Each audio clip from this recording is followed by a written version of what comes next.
you for joining us for this segment of Live Healthy. I'm Lauren Collar. Back to school's coming soon, and back to school can mean back to the doctor. Joining us today to make sure you have everything you know for your kids to be ready for the start of school is Dr. Doug Holtzman, the medical director of the pediatric ER at Somerville Medical Center. Dr. Holtzman, starting with back to school, it's here already. I know, it's depressing. I feel like I don't have a summer vacation.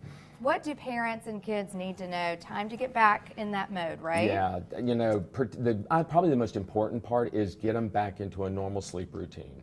We know that it's vitally important. The recommendations for children are 10 to 12 hours a night sleep, and for adolescents about 8 to 10. And it seems like the buses are coming earlier and earlier every day, every time. So we really need to get them back into a routine.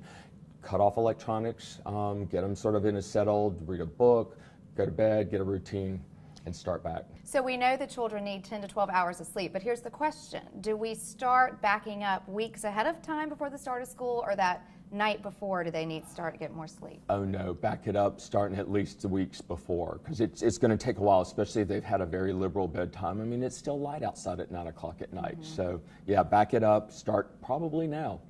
Okay, what about immunizations? We start to get those letters from the school, need to make sure we have all of that in place. Yeah, absolutely. I sort of say back to school, back to doctor.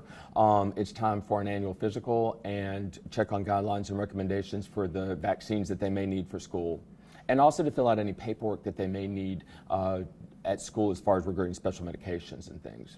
Special medications, allergies, these are things parents really need to do a little bit of planning before the first day. Oh, absolutely. And parents sort of need to remember that you can go to school early. I mean, the teachers and the principals probably have been there for about 2 weeks at least before the very first day of school. So meet the teachers, meet the nurse, make sure that there's an emergency plan, and any medications that have to be administered at school, that there's a plan. All right, thank you for joining us. My pleasure. Thank you very much. Thank you for being here. Back to school already. We hope you enjoyed this segment of Live Healthy. Live Healthy is sponsored by Trident and Somerville Medical Centers and provided as a service to you and your family.